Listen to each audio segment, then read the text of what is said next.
अगर आपके पीरियड्स के बीच अचानक स्पॉटिंग, ब्लीडिंग शुरू हो जाए तो क्या ये नॉर्मल है? स्ट्रेस, हार्मोनल डिस्टरबेंस या बॉडी का कोई ऐसा सिग्नल जो कि आपको बता रहा है कि आपके पीरियड्स नॉर्मल नहीं हैं। हेलो एवरीवन, मैं डॉक्टर यास्मीन आज आपसे इसी टॉपिक पर बात करूंगी कि इंटरमेंस्ट्रुअल ब्लीडिंग क्या होती है। मतलब ये कि दो पीरियड्स के बीच में जो ब्लीडिंग हो जाती है या स्पॉटिंग हो जाती है, क्यों होती है, क्या वजह होती है, इसका क्या इलाज है और हमें इससे कैसे निजात पानी है। तो इस वीडियो में हम समझेंगे कि ये इंटरमेंस्ट्रुअल ब्लीडिंग का कॉज क्या है, क्यों होती है, क्या वजह है जिसकी वजह से दो पीरियड्स के बीच में ब्लीडिंग हो रही है और हमें अपने डॉक्टर से कब मिलना है, किस वक्त ज़रूरी है। ऐसा तो नहीं कि एक आध बार हो गया आप परेशान हो गए, ऐसा नहीं है। अगर ये 2-3 महीने तक लगातार हो रहा है तो आपको होशियार हो जाना है और अपने डॉक्टर से ज़रूर मिलना है। तो प्लीज़ वीडियो को एंड तक ज़रूर देखिएगा। इसमें मैं आपको एक एक चीज़ डिटेल में बताने की कोशिश करूँगी। इंटरमेंस्ट्रुअल ब्लीडिंग का मतलब ये है कि जो आपकी नॉर्मल साइकिल है, तो दो साइकिल के बीच में जो ब्लीडिंग हो रही है उसको कहा जाता है इंटरमेंस्ट्रुअल ब्लीडिंग। तो इसमें क्या होता है, कभी कभी स्पॉटिंग भी हो जाती है और कभी कभी ये पीरियड जो है ज़्यादा भी चल जाता है। मतलब जो आप अनयूजुअल जो थिंग आ रही है बीच में, मतलब दो पीरियड्स के बीच में जो स्पॉटिंग हो रही है या ब्लीडिंग हो रही है बाकायदा 3-4 दिन 5 दिन, तो इसके बारे में हमें ये जानना है कि आखिर ऐसा हो क्यों रहा है। और इसके अलावा इसका कलर जो है वो कभी पिंक होता है, कभी ब्राउन होता है, कभी रेड होता है और कभी कभी जैसे नॉर्मल पीरियड होते हैं वैसा होता है। तो इसके बारे में जानना बहुत ज़रूरी है। देखिए, कभी कभी ऐसा होता है कि एक आध दो बार हो गया तो आपको परेशान नहीं होना है। हर अनयूजुअल ब्लीडिंग डेंजरस नहीं है, लेकिन लगातार एक दो महीने लगातार हो रहा है तो इसका मतलब कहीं ना कहीं कुछ गड़बड़ है और हमें डॉक्टर एडवाइस लेनी बहुत ज़रूरी है। हर महीने हमारी बॉडी में हार्मोन्स की एक साइकिल चलती है। मेन हार्मोन्स हैं एस्ट्रोजन और प्रोजेस्टेरोन, जो कि यूट्रस की लाइनिंग को कंट्रोल करके रखते हैं। और जब ये बैलेंस रहते हैं तो हमारा पीरियड वक्त पे आता है और ठीक ठाक आता है। लेकिन जब इसके अंदर कुछ गड़बड़ हो जाती है, वो गड़बड़ कैसी भी हो, कोई भी कॉज हो, आप स्ट्रेस में हैं या फिर कोई हार्मोनल डिस्टरबेंस हो गया, कोई वजह हो गई, आपको टेंशन भी बहुत ज़्यादा है या कुछ और वजह है, तो ऐसी हालत में फिर ये गड़बड़ करते हैं और फिर दो पीरियड्स के बीच में स्पॉटिंग या ब्लीडिंग कह लीजिए आप होने लगती है। और ऊपर से ये अनयूजुअल सी होती है, कभी पिंक हो रही है, कभी ब्राउन हो रही है, तो कभी रेड हो रही है। बात करते हैं इस इंटरमेंस्ट्रुअल ब्लीडिंग, मतलब दो पीरियड्स के बीच में जो ब्लीडिंग होती है उनके क्या क्या कॉजेज़ हो सकते हैं। तो नंबर 1 में अगर आप देखें तो हार्मोनल डिस्टर्बेंस, PCOS, इसके अलावा आपका थायराइड है, थायराइड के अलावा आपका वेट चेंजेस है, प्यूबर्टी और प्री मीनोपॉजल जब वक्त आता है ना, जब पीरियड बंद होने वाले होते हैं, मीनोपॉज आने वाला होता है, तो उस वक्त ये हार्मोन्स जो हैं बहुत गड़बड़ करते हैं। तो ऐसी हालत में जो हमारी साइकिल है ना बहुत बुरी तरह ख़राब हो जाती है। कभी दोनों पीरियड के बीच में आ रहा है, कभी महीना आया ही जा रहा है, तो कभी बिल्कुल ही नहीं आ रहा। मतलब ये कि ये हार्मोनल डिस्टर्बेंस एक बहुत ही बड़ा कॉज बनता है। ओवोल्यूशन स्पॉटिंग भी होती है कुछ फीमेल्स में, ओवोल्यूशन के वक्त भी स्पॉटिंग हो सकती है और ये बहुत ज़्यादा सीरियस नहीं होता। पीरियड के ख़राब होने का एक और बड़ा कॉज है, वो है स्ट्रेस। अगर आप टेंशन में रहते हैं, स्ट्रेस्ड हैं, कोई भी चीज़ आपके दिमाग में चल रही है, तो फिर उसका सीधा साधा इफेक्ट जो है आपके पीरियड्स पे पड़ेगा और इसकी वजह से आपको ये शिकायत हो सकती है।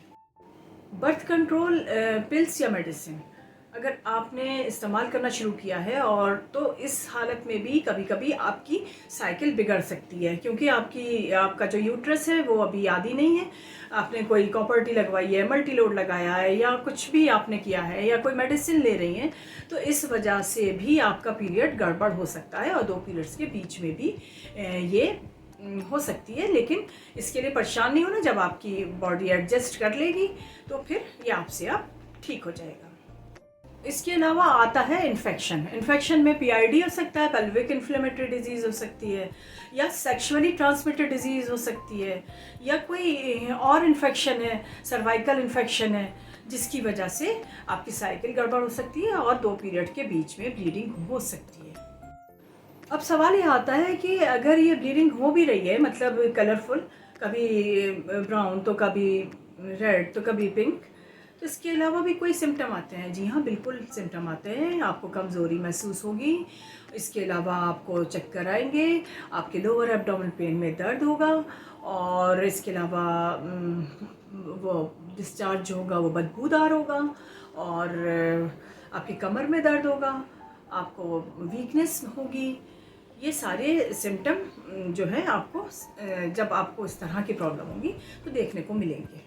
तो फ्रेंड्स, अगर आपके साथ इनमें से कुछ प्रॉब्लम्स आ रही हैं, इरेगुलर पीरियड हो रहे हैं, या आपको हैवी ब्लीडिंग हो रही है, या फिर बीच में आपको ये कलरफुल ब्लीडिंग, वो स्पॉटिंग या जैसा भी जो भी हो रहा है, या आपकी तबीयत अच्छी नहीं चल रही है, बदबूदार आपका डिस्चार्ज आ रहा है, और आपके दर्द हो रहा है, और आपका कहीं मन नहीं लग रहा है, तो आपको अपने डॉक्टर से कांटेक्ट ज़रूर करना चाहिए, ताकि वहाँ पर आपका जो सारे इन्वेस्टिगेशंस वगैरह करके और हम चेकअप करके और देख सकें कि क्या प्रॉब्लम है, किस वजह से ये आपको इंटरमेंस्ट्रुअल ब्लीडिंग की शिकायत हो रही है।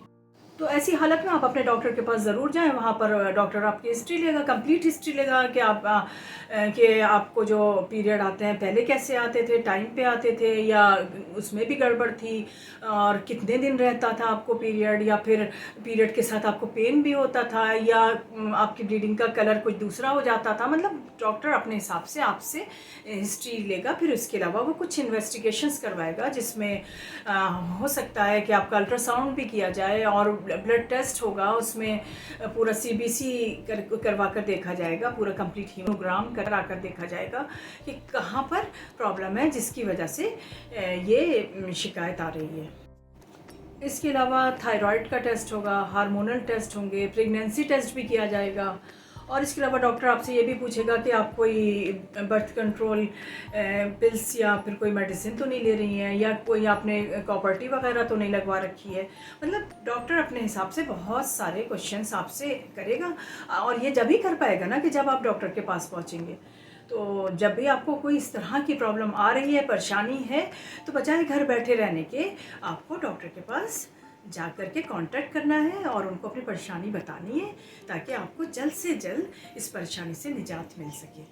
अब डॉक्टर इसका ट्रीटमेंट कैसे करेगा? तो देखिए, ये नहीं है ज़रूरी कि अगर उसको डॉक्टर ने ये दवा दी है तो आपको भी वही दे, ऐसा नहीं है। वो कॉज के हिसाब से होगा, जैसा जिसका कॉज होगा उसी हिसाब से ट्रीटमेंट होगा। तो ये गलती कभी ना करें कि अरे मुझे भी तो ऐसे ही है, होता है ना, तो तुम ये दवा खा लो, तो आपने वो खानी शुरू कर दी, लेकिन आपको नहीं पता कि आपको क्या कॉज था।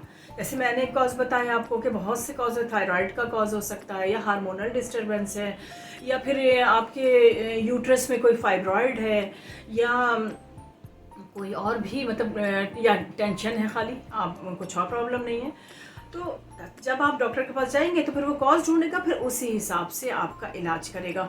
तो आप याद रखिए कि कभी भी किसी के कहने में आकर के कोई भी मेडिसिन कभी भी शुरू ना करें, बल्कि डॉक्टर के पास जाएं, और ताकि वो इन्वेस्टिगेशन करके आपका कॉज ढूंढे कि क्या कॉज है, फिर उसी हिसाब से आपका ट्रीटमेंट करें। अगर इन्फेक्शन है तो इन्फेक्शन की दवा चलेगी, समझ रहे ना आप? तो इसलिए हमेशा याद रखिए कि अपने आप डॉक्टर बनने की कोशिश ना करें, और किसी के कहने में आकर के आपको हरगिज़ भी किसी चीज़ का इस्तेमाल नहीं करना है। तो फ्रेंड्स, आज हमने क्या समझा, इंटरमेंस्ट्रुअल ब्लीडिंग के बारे में समझा ना, कि दो पीरियड्स के बीच में जो हमें स्पॉटिंग हो जाती है, वो भी अलग अलग कलर की और बदबूदार, और कुछ टाइम नहीं है कब हो जाए, इसके बारे में समझा। और जिसके अलग अलग कॉजेज़ होते हैं, कभी हार्मोनल डिस्टर्बेंस होता है, तो कभी मेंटल कोई प्रॉब्लम होती है, तो कभी आपको थायराइड की प्रॉब्लम है, तो कभी कोई फाइब्राइड है, या फिर कभी आप मेडिसिन ले रहे हैं, तो कभी आप बर्थ कंट्रोल पिल ले रहे हैं, या फिर कुछ भी कॉज हो सकता है। इसके बारे में जाना ना हमने आज। तो फिर डॉक्टर अब क्या करेंगे कि जो भी आपके हिसाब से मतलब कॉज निकलेगा, वो डॉक्टर आपको उसी हिसाब से अपना ट्रीटमेंट स्टार्ट कर देंगे। याद रखिए कि हमारी बॉडी कोई भी डिजीज़ आने से पहले कुछ सिग्नल, साइन, सिम्टम ज़रूर देती है, और वो हम इग्नोर कर देते हैं। तो ऐसा आपको हरगिज़ नहीं करना है। कभी अगर ऐसा आपको लग रहा है तो आप नोटिस करें कि ये एक आध बार हुआ या बार बार हो रहा है, और जब आप इस तरह का जब देखें कि आपके साथ ये बार बार हो रहा है, 3-4 महीने हो गए, तब फिर आप डॉक्टर के पास ज़रूर पहुँचें, ताकि वक्त रहते आपका ठीक से ट्रीटमेंट हो जाए। तो उम्मीद करती हूँ कि आज का वीडियो आपको काफ़ी पसंद आया होगा, और अगर वीडियो इन्फॉर्मेटिव लगा है तो प्लीज़ मेरे चैनल को लाइक, शेयर और सब्सक्राइब करना ना भूलिएगा, और इसको शेयर भी ज़रूर करिएगा, ताकि अगर किसी को इस बारे में कोई कन्फ्यूज़न हो तो उसे पता चल जाए, और वो उल्टी सीधी किसी के कहने से अपने ऊपर अप्लाई ना करे। तो मेरे चैनल को लाइक, शेयर और सब्सक्राइब ज़रूर करें, और मिलती हूँ फिर किसी नेक्स्ट वीडियो में। और जब तक के लिए अपना और अपनी फैमिली का ध्यान रखें। Thank you.